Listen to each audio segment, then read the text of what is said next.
Ito ang nakikita nyo sa aking likuran yung aking ads and reels restricted monetization. Tapos, ito na siya ngayon. Yung okay na lahat. Nakagreen na ang aking ads and reels. Naging okay na. Gusto niyo malaman kung ano aking ginawa? Panoorin niyo ang buong video. Ang una kong ginawa guys, ayan, nag-ano muna ako, nung makita akong restricted monetization ako, ang una kong ginawa, nag-file ako ng, ng appeal. Gumawa ako ng appeal.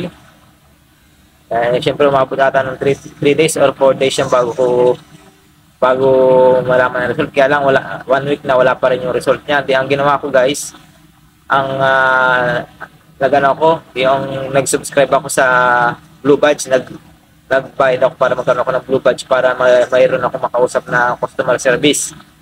Nung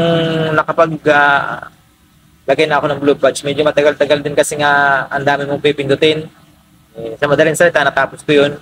Naabot ako ng 2 oras pag set up ng mga kung ano mga requirements doon bago magkaroon ng Blue Badge. Sabi pa doon 48 hours daw para bago magkaroon ng Blue Badge. Pero hindi man mabot ng 48 hours, wala pa sigurong 30 minutes nagkaroon ako ng Blue Badge. Tapos nag-chat agad ako sa customer service. Kasi nga, kung halimbawa hindi ka naka-Blue Badge, ang tagal nila mag-reply. Pero pag halimbawa may Blue Badge ka, ang bilis nila mag-reply. 2 minutes lang may reply na sila. Yun nga, tinanong ko kung bakit hanggang ngayon hindi pa rin nila na-update yung aking restricted monetization sa ads and reels. Ay may ano na siya, 1 week na.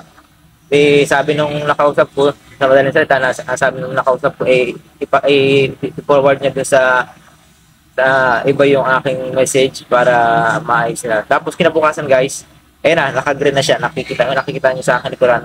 Green na yung aking ads and reels. Bumalik na yung aking monetization sa ads and reels. Ayan guys, kung halimbawa nagkaroon kayo ng restricted monetization sa ads and reels at gumawa kayo ng appeal tapos wala nangyari, mas magandang solusyon, maglagay kayo ng mag-subscribe kayo sa blue button, blue badge para makausap kayo ng customer service.